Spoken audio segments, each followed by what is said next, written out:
Hi, I'm Peggy Bussey with Falcon Farms, and today I'm going to show you how to make this beautiful Christmas arrangement in your own home. We're starting at Ingles, picking up some flowers that we're going to use to build our arrangements.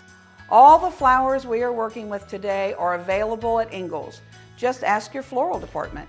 Flowers are seasonal, so it may be that you want to customize your arrangements based on what you find at Ingles Floral Department, and that's what makes it fun. Okay, so I just got back from Ingles, and now what we're going to do is we're going to build a Christmas arrangement for your table. And what I've done is to cut some time out of here. I'm just going to go ahead and tell you what I used. Seeded eucalyptus, I've used pittosporum, I've used a little bit of silver dollar, and I've added some Leland cypress, which is a great weeping branch that gives you a great structure and gives you some wow. We're going to do a lot of foliage in this one, I think, because I like foliage in Christmas. But what I'm going to do is I'm going to give you some really quick tips.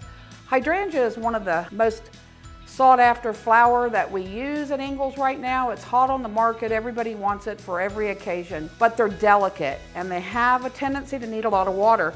So what I'm going to show you is when I do my hydrangeas before I stick them in the water, instead of just cutting the end off, I'm going to shave the outside edge. I'm going to give it a shave. That way it'll give this hydrangea more space in this stem to get water into it. Then what I'm going to do is I'm going to take these lilies. And these lilies right now are potted. They haven't blown open yet, but once they hit room temperature water, they'll start blowing all on their own. So what I'm going to do is I'm just going to peel a little of this excess foliage off, and I'm going to stick that in the middle. But I'm saying when you design and do what you want at home, I want you to enjoy what you're doing, and I want it to be what you want it to be. So I'm just going to do like I'd make it for my house. And if you guys want to simulate this, that's good. I just want you to learn the different products so that you can go to the store, go to the Ingles, and ask them what we have and what will look beautiful in arrangements. These are calla lilies. They're also a beautiful flower, and anything that has a bulb stem to it has a stem like this. You can massage this stem and straighten them up or bend them out, or if you want them to turn down more, you can work them in your hand. You always want to make sure that your flower is getting into the water.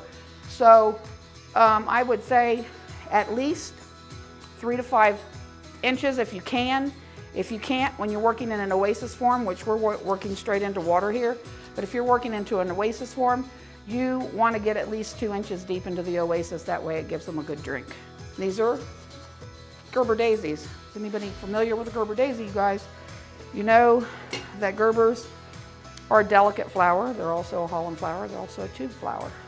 And sometimes when I'm working, I just kind of like to turn my container around so I can kind of see visually what I've got going on, because I never really know unless I move them. We're going to use some more of the aster, but we've tinted this red for the holidays. So I recommend that you cut your stems longer as opposed to shorter, because you can always cut more off, but you can't add them on.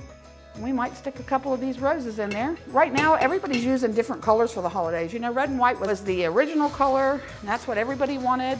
But nowadays, people are using lavenders, and they're using pinks, and they're using blues. And so you can add, take, do what you want. If you see a hole that you don't like when you turn it around, you just kind of turn it around again. And so we need something here.